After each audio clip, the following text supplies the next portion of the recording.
சிவார்ப்பணம். வணக்கம் ஃப்ரெண்ட்ஸ். நாம் இன்னைக்கு என்ன பார்க்க போகிறோம் அப்படின்னா, நம்ம நவகிரகங்களில் ஃபஸ்ட்டு சூரியனோட வரலாறு பார்த்துட்டோம். நாம் இன்னைக்கு சந்திர பகவானோட வரலாறு பார்க்க போகிறோம். சந்திர பகவான் யாரு? நம்ம முழு நிலா சந்திரன். நம்ம எப்படி சூரியன் சிவபெருமானோட வலது கண்ணு, மகாவிஷ்ணுவோட வலது கண்ணு, முருகரோட வலது கண்ணுன்னு சொன்னமோ, அதுபோல சந்திர பகவான் சிவபெருமானோட இடது கண்ணு, மகாவிஷ்ணுவோட இடது கண்ணு, நம்ம முருகரோட இடது கண்ணா இருக்கிறாரு. நம்மளோட மனதை ஆள்பவரா இருக்கிறாரு. நம்ம குலதெய்வம் அம்பாளின் உருவமா நமக்கு ஒரு அன்னையா இருக்கிறாங்க. நம்ம அன்னை அப்படின்னா நம்ம சந்திர பகவான், அப்பா அப்படின்னா நம்ம சூரிய பகவான். அதனால நம்ம இரு கண்களா இருக்கிற நம்ம சந்திர பகவானை பத்தி இன்னைக்கு நம்ம பார்க்க போறோம்.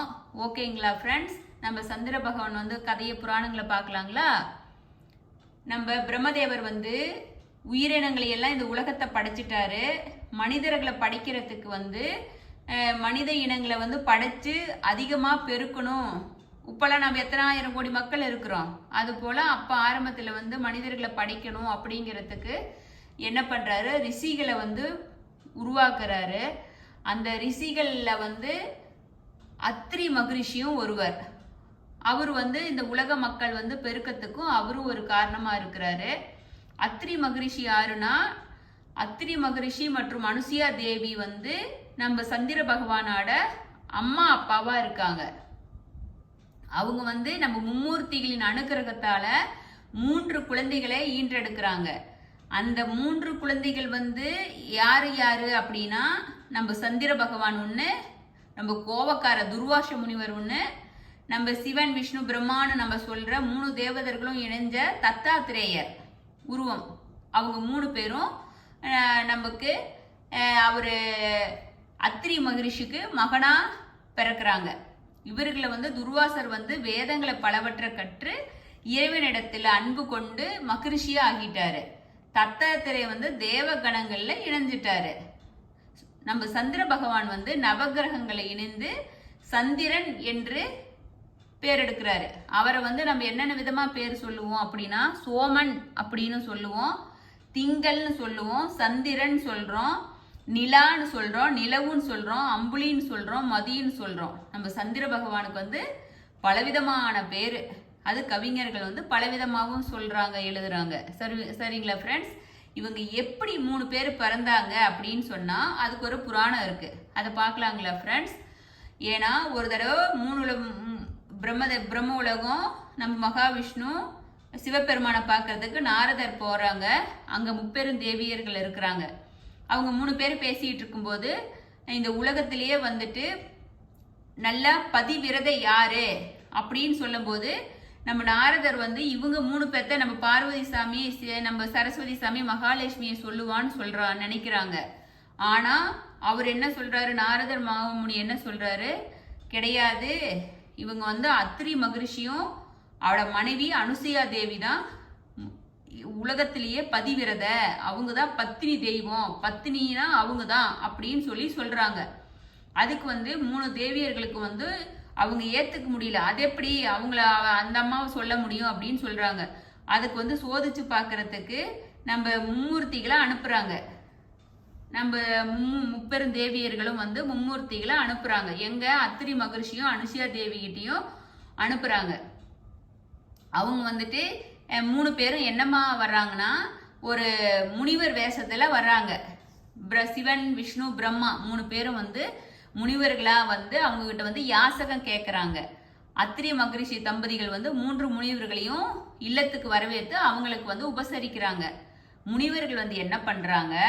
தங்களை உபசரிக்கும் முன் ஒரு நிபந்தனைய விதிக்கிறாங்க. அது என்ன நிபந்தனைனா, நீங்க நாங்க சொல்ற நிபந்தனையை ஏத்துக்கிட்டா நாங்க உங்க வீட்டுக்குள்ள வர்றோம், உங்க ஆசிரமத்துல உங்களோட உங்களை விருந்த நாங்க ஏத்துக்கிறோம் அப்படின்னு சொல்றாங்க.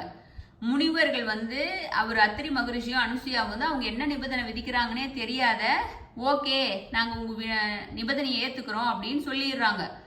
நம்ம மும்மூர்த்திகள் என்ன பண்றாங்க? அவங்களுக்கு ஒரே ஹாப்பியாகி போயிடுது.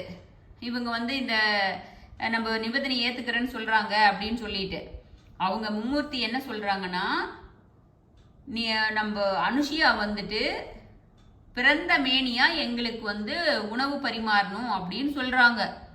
அப்படியே சாக்காயிறாங்க நம்ம அத்திரியும் மகரிஷியும் அனுசுயா தேவியும். ஓ, இது ஏதோ இதுல ஒரு மாய வேலை இருக்குது அப்படின்னு நினைக்கிறாங்க. இருந்தாலும் இவங்க வாக்கு கொடுத்துட்டாங்க, இந்த வாக்குல இருந்து மீற முடியாது அப்படிங்கிறதுனால என்ன பண்றாங்க, அவங்க தான் ரொம்ப பதிவிரதை இல்லையா, அவங்க ஒரு தீர்த்தத்தை எடுத்து அந்த 3 முனிவர்கள் மேல தொளிச்சதையும் அவங்க 3 பேரும் கை குழந்தையா மாறிடுறாங்க. அதனால அவங்க கை குழந்தைக்கு வந்து நம்ம அத்திரி மகரிஷியும் அனுசுயா தேவி வந்து பால் ஊட்டுறாங்க, சாப்பாடு கொடுக்குறாங்க.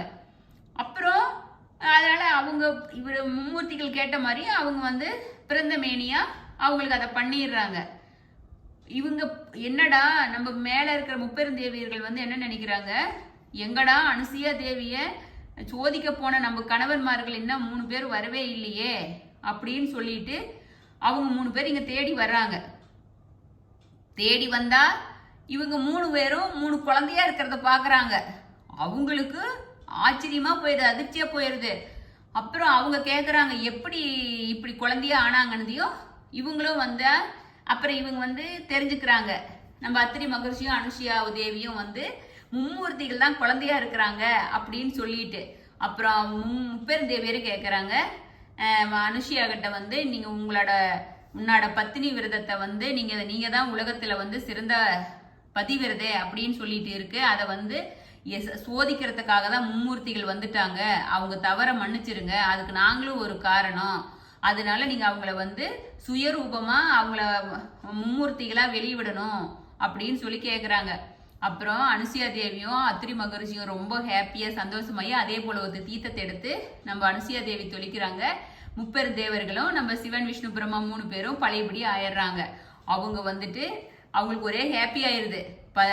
உலகத்துல வந்து பதிவிரத பத்தினி அப்படின்னா அனுசுயா தேவி தான் அப்படின்னு முப்பெரும் தேவியர்களும் ஏத்துக்கிறாங்க. நம்ம முப்பெரும் தேவர்களும் சிவன் விஷ்ணு பிரம்மாவும் ஏத்துக்கிறாங்க. அதனால அவங்க கேட்கறாங்க, உங்களுக்கு ஒரே ஹாப்பி, ஏன்னா முப்பெரும் தேவ சிவன் விஷ்ணு பிரம்மாவை பார்வதி மகாலட்சுமி சரஸ்வதி சாமியை ஒட்டா சந்திக்கிறதுனா சும்மாவா, அதுக்கு எத்தனை காலம் தவம் செய்யணும், அது அதை சந்திக்க முடியுமா, அதனால அவங்க 2 பேரும் ஹாப்பியா போயிருது. அப்புறம் அவங்க வந்து கேட்கறாங்க, உங்களுக்கு என்ன வரம் வேணும் நீங்க கேளுங்க அப்படின்னு சொல்லிட்டு கேட்கறாங்க. அதுக்கு வந்து அவங்க தேவிகள் சொல்றாங்க, நம்ம அனுசுயா தேவி சொல்றாங்க, எங்களுக்கு குழந்தை வரத்தை கொடுங்க அப்படின்னு சொல்றாங்க. அதனால அவங்க வந்து அவங்களுக்கு வந்து 3 பேரும் 3 குழந்தைகள் கொடுக்குறாங்க. 3 குழந்தைகள் உங்களுக்கு பிறக்கும் அப்படின்னு சொல்லிட்டு சொல்றாங்க. அப்படிதான் பிறந்தவங்க தான் நம்ம சந்திர பகவான் ஒருத்தர், துர்வாச முனிவர் ஒருத்தர், தத்தாத்திரேயர் ஒருத்தரா பிறக்கிறாங்க. சரிங்களா ஃப்ரெண்ட்ஸ், இப்படிதான் நம்ம சந்திர பகவான் வந்து பிறக்கிறாரு. ஓகேங்களா ஃப்ரெண்ட்ஸ், சந்திர பகவானோட வரலாறை நம்ம பார்த்துட்டோம். அதுல வந்துட்டு நம்ம சந்திர பகவான் வந்துட்டு அவருக்கு மனைவி யாரு, குழந்தைகள் யாருன்னு பார்க்கலாம். நம்ம சந்திரனோட அவருக்கு என்ன பிடிக்கும் அப்படின்னு சொல்லிட்டு பார்க்கலாம். நம்ம சந்திர பகவான் வந்து நவகிரகங்கள்ல ஒரு கிரகமா இருக்கிறாரு, தேவராவும் இருக்கிறாரு. சரிங்களா ஃப்ரெண்ட்ஸ், அவர் இருக்கிற இடம் வந்து சந்திரலோகம், கிரகம் வந்து திங்கள், அவரை வந்து நம்ம திங்கள்னு சொல்றோம். மந்திரம் வந்து ஓம் சந்திர பகவானே போற்றி அப்படின்னு சொல்லிட்டு அவருக்கு மந்திரம். அவருக்கு மனைவிகள் வந்து 27 நட்சத்திரங்கள். அந்த 27 நட்சத்திரங்கள் என்னன்னா, வானத்துல வந்து 27 நட்சத்திரங்களா வர்ற தச்சனின் மகள்கள் தான் அவரோட மனைவியா இருக்கிறாங்க. அந்த மனைவிகளுக்கு ஒரு கதை இருக்குது, அதையும் சொல்லிடுறேன் ஃப்ரெண்ட்ஸ். 27 பேரும் வந்து நம்ம சந்திர பகவானை ரொம்ப விரும்பி லவ் பண்றாங்க, காதலிக்கிறாங்க. அதனால சந்திரனை வந்து கல்யாணம் பண்ணிக்கணும்னு நினைக்கிறாங்க. நம்ம தச்சன் என்ன பண்றாப்புல, சந்திர பகவானுக்கு 27 நமக்கு அவரோட பெண்களையும் சந்திர பகவானுக்கு கல்யாணம் பண்ணி கொடுக்குறாரு. ஆனா சந்திர பகவான் என்ன பண்றாரு, 27 மனைவிகள் இருந்தாலும் அதுல இருக்கிற ரோகிணி நட்சத்திரமா இருக்கிற ரோகிணியை மட்டும் ரொம்ப அவங்க ரொம்ப அழகு, அதனால சந்திரனுக்கு அவங்கள ரொம்ப பிடிச்சி போய் ரோகிணி நட்சத்திரத்தை மட்டும் ரொம்ப விரும்புறாரு, லவ் பண்றாரு. ரோகிணி கூட மட்டும் அதிக நேரம் டைமை வந்து அவர் கூடவே ரோகிணி நட்சத்திரமே இருக்காங்க. அதனால மற்ற நட்சத்திரங்கள் மற்ற மனைவிகள் எல்லாம் வந்துட்டு அவங்களுக்கு சோகமாயிருது. அவங்க அப்பா தக்ஷன்கிட்ட போய் சொல்றாங்க, அப்பா இப்படி வந்து கணவன் வந்து இவங்களை உதாசீனப்படுத்துறாரு, ரோகிணி கூட மட்டும் இருக்கிறாரு அப்படின்னு சொல்லிட்டு தச்சனுக்கு கோவம் வந்துடுது. மனைவிகளை கல்யாணம் பண்ணா எல்லா தடவை ஒரே மாதிரி அன்பா இருக்கணும். சந்திரன் வந்து தவறு புரிஞ்சதுனால ஒரு சாபம் கொடுத்துட்றாரு.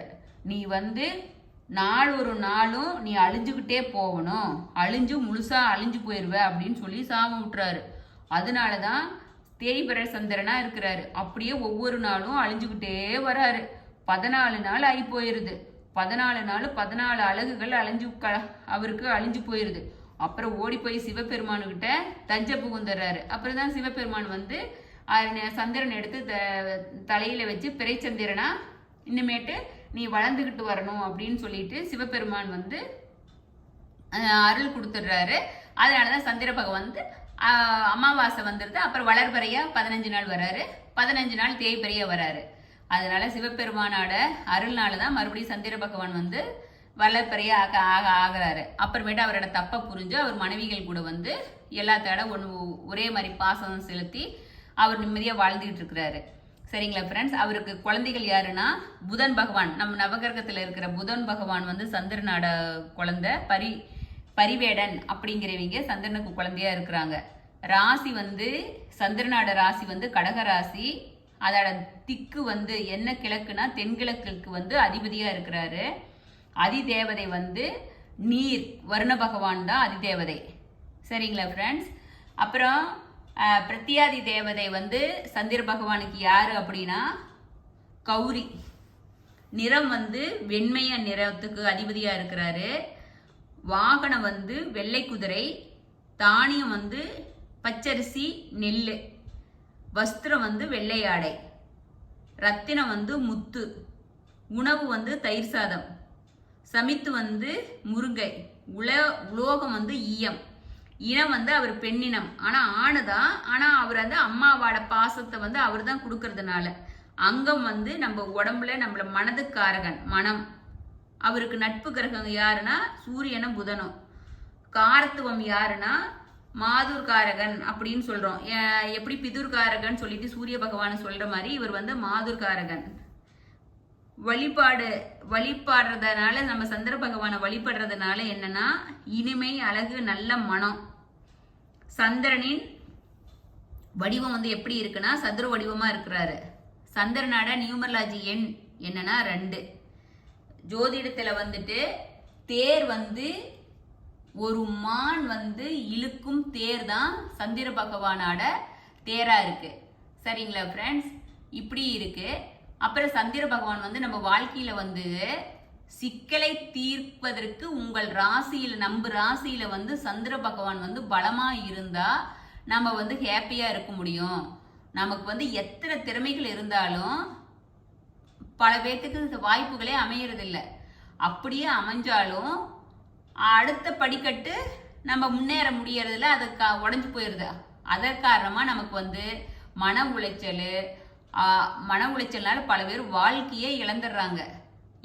எவ்வளவு பேர் புத்திசாலியா இருந்தாலும் திறமை இருந்தாலும் ரொம்ப மந்தமாவே இருப்பாங்க. அதுக்கு என்ன காரணம்? சந்திர பகவான் வந்து அவங்களுக்கு நல்ல இடத்துல ஜாதகத்துல இல்லாததுனால அவங்க வந்து மந்தகாரனா இருக்கிறாங்க.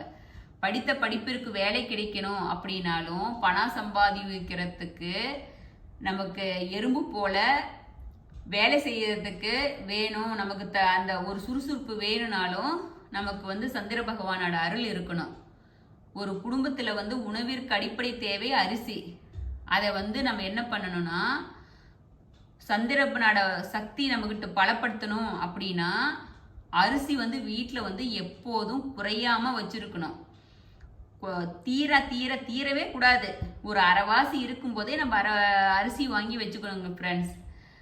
பிரச்சனைகள் நமக்கு அதிகமாக பிரச்சனை இருக்கிறவங்க வந்து என்ன பண்ணணும்னா ஒரு கைப்பிடி அரிசியை எடுத்து சந்திர பகவானை வந்து மனதார நினைச்சு வேண்டி உங்களுக்கு என்ன பிரச்சனை இருக்குதோ அதை வேண்டி அதை வந்து நீங்க பறவைகளுக்கோ பசுமாட்டுக்கோ இப்படி கொடுத்துக்கிட்டு வந்தீங்கன்னா உங்களுக்கு பிரச்சனை தீரும். பச்சரிசியா அது இருந்துச்சுன்னா இன்னும் சிறப்பா இருக்கும் ஃப்ரெண்ட்ஸ். நம்ம ராசி நம்ம ஜாதகத்துல சந்திர பகவானின் பலம் அதிகமாக இருந்துச்சுன்னா நமக்கு எல்லாமும் நல்லதா நடக்கும். நமக்கு சந்திர பகவான் குறைவா இருக்கிறவங்க வந்து சிவபெருமான வழிபட்டு நம்ம நல்ல பலனை பெற முடியும். கங்கை நதியில வந்து நீராடுறது சிறப்பு. அப்படி நீங்கள் அங்கே போய் நீராட முடியலன்னா கங்கை தீர்த்தம் கிடைச்சிச்சுன்னா தண்ணியில் குளிக்கும்போது தினம் ஒரு சொட்டு அதில் கலந்து நீங்கள் நீங்கள் கங்கை தீர்த்தத்தை குளிச்சிங்கன்னா அது நமக்கு அதில் உங்களுக்கு வர்ற அந்த மனப்பிரச்சனைகள் வந்து தீரும் அப்படின்னு சொல்லிட்டு சொல்கிறாங்க. நம்ம ஜாதகத்தில் வந்து சந்திரனோட நட்பு வீடு என்னன்னா மிதுன ராசி. மிதுனம், சிம்மம், கன்னிக்கு வந்து நட்பு வீடாக இருக்காங்க. அதோட சமமான வீடு யாருன்னா மேசம், துலாம், தனுசு, மகா, கும்பம், மீனம். அதுக்கு நீச்ச வீடு யாருன்னா விருச்சிக ராசி.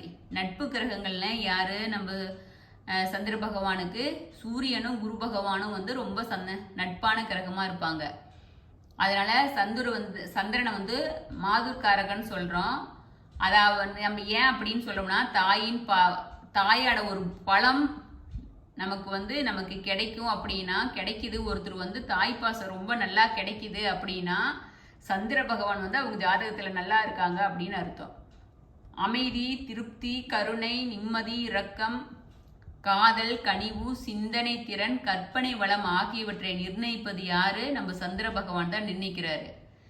சந்திர பகவானோட ஆதிக்கம் அதிகம் இருக்கிறவங்க வந்து கதை, கவிதை, இசை, நடனம், அனிமேஷன், கிராபிக்ஸ், வெளிநாட்டு வியாபாரம், தண்ணீர் சம்பந்தமான தொழில்கள், ஏற்றுமதி இறக்குமதி, கடல் சார்ந்த தொழில்கள், கப்பல் துறைகள், கடற்படை, மனோ தத்துவம், மனநிலம், மனவசியம் போன்ற பல துறைகளில் வந்து இவங்க சிறந்து விளங்குவாங்க.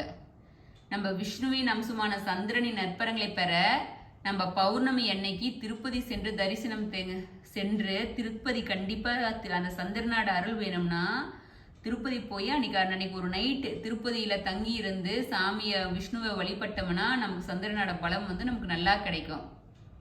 நம்ம சந்திரனாட யோகம் கிடைக்கிறதுனா என்னன்னா சந்திராதி யோகம் கிடைக்கணும்னா அது நமக்கு கிடைச்சிச்சுன்னா எப்படி இருப்போம்னா தைரியம், துணிவு, நீண்ட ஆயுள், எதிர்களை வெல்லும் ஆற்றல் கிடைக்குமா. சந்திரமங்கல யோகம் கிடைக்குது அப்படின்னா வீடு, வாகனம், செல்வம் யாவும் நமக்கு கிடைக்குமாமா. சகட யோகம் இருந்துச்சுன்னா வாழ்வில் இன்பமும் துன்பமும் சரிசமமா இருக்குமா. அமாவாசை யோகம் இருந்துச்சுன்னா சுறுசுறுப்பாகவும் கல்வியில் சிறந்தவராகவும் வாழ்வில் சாதனைகள் செய்யக்கூடியவராகவும் இருப்பாருங்களாமா. அன்ப யோகம் இருந்துச்சுன்னா சொந்த முயற்சியால் முன்னேற்றம், உயர் பதவி கிடைக்குமா. சுனபா யோகம் இருந்துச்சுன்னா செல்வாக்கு, புகழ், பதவியாகவும் உண்டாகுமாமா. சந்திர பகவானுக்கு வந்துட்டு மெயினான கோயில் வந்து என்னன்னா நம்ம திருப்பதி முக்கியம். அதனால திருப்பதி தான் சந்திரனுக்கான மெயின் கோயில். அது இல்லாத சிவபெருமானுக்கு வந்து திங்களூர்ல இருக்கு. நம்ம சந்திரனுக்கு வந்து தமிழ்நாட்டில் பார்த்தீங்கன்னா திங்களூர்ல இருக்கு.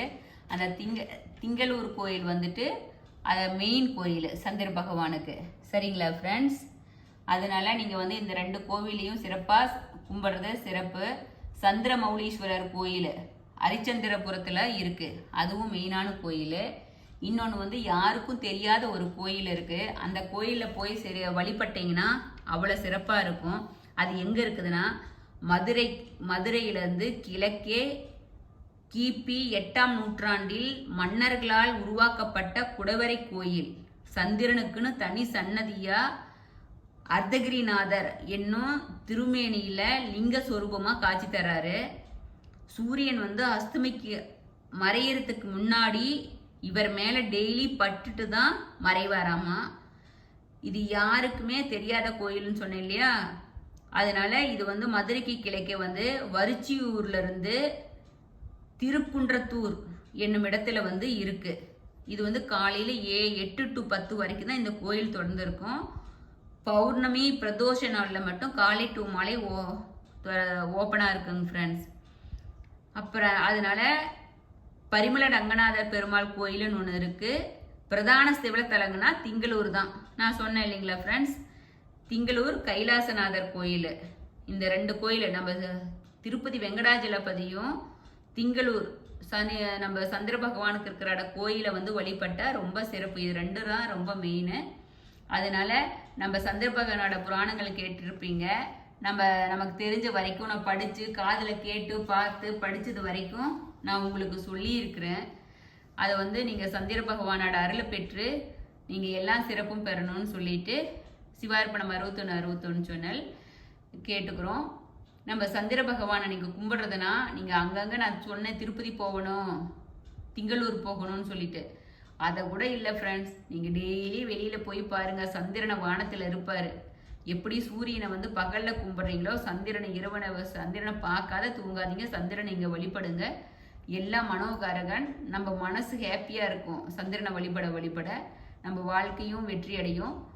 Okay, thank you friends. சிவார்ப்பணம்.